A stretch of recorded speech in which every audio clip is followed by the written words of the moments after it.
आज पक्ष पंधरवड्याचा शेवटचा दिवस आहे, अमावस्येचा. आज सगळ्या पितरांना जेवायला घालायचं आणि त्यांना तृप्त करायचं, त्यांचे आशीर्वाद घ्यायचे. कारण त्यांच्यामुळेच आपलं भवितव्य पण थोडंफार अवलंबून असतं. त्यांच्या आशीर्वादाशिवाय कसं आपलं चांगलं होणार. आणि त्यांनी दिलं हे आयुष्य म्हणून आपण करतोच आहे ना, सगळं व्यवस्थित राहतोय. आता आपण त्यांना जेवायला वाढूया. पहिले त्यांना मीठ वाढायचं नाही आहे. आधी लिंबू वाढून घेतलेलं आहे, चटणी वाढलेली आहे, लिंबू वाढलेले, खोबऱ्याची चटणी केलेली आहे आणि ही आमसुलाची चटणी आहे. आमसुलाची ही चटणी वाढायची. त्याच्यावरती वाटीमध्ये तांदूळाची खीर घ्यायची आहे. ही महत्त्वाची आहे बरं का, आमसुलाची चटणी आणि खीर.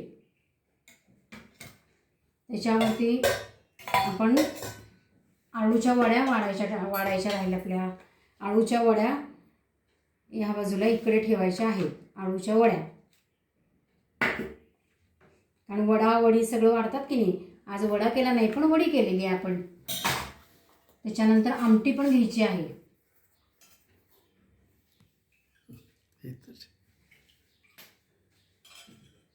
आपण याच्यात आमटी घेणार आहोत. ही आपली तांदूळाची खीर आहे आणि ही बटाट्याची भाजी.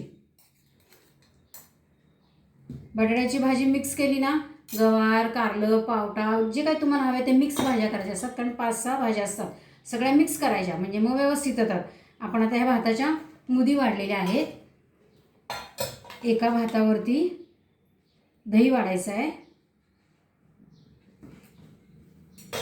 आणि एका भातावरती आमटी. जर वरण तुम्ही केलं असलं तर वरण टाका. काही जण वरण करतात, मग वरण घालायचं आहे त्याच्यावर. त्याच्यानंतर आपण त्याच्यावर पोळी वाढलेली आहे आणि पोळीवर आणि भातावर, आमटी भातावरती तूप वाढायचं आहे. आमटी भातावर तूप वाढायचं आहे. आता हा आपला संपूर्ण नैवेद्य दाखवायचा आहे. संपूर्ण हा नैवेद्य दाखवायचा आहे. आता देवाला एक नैवेद्य असतो.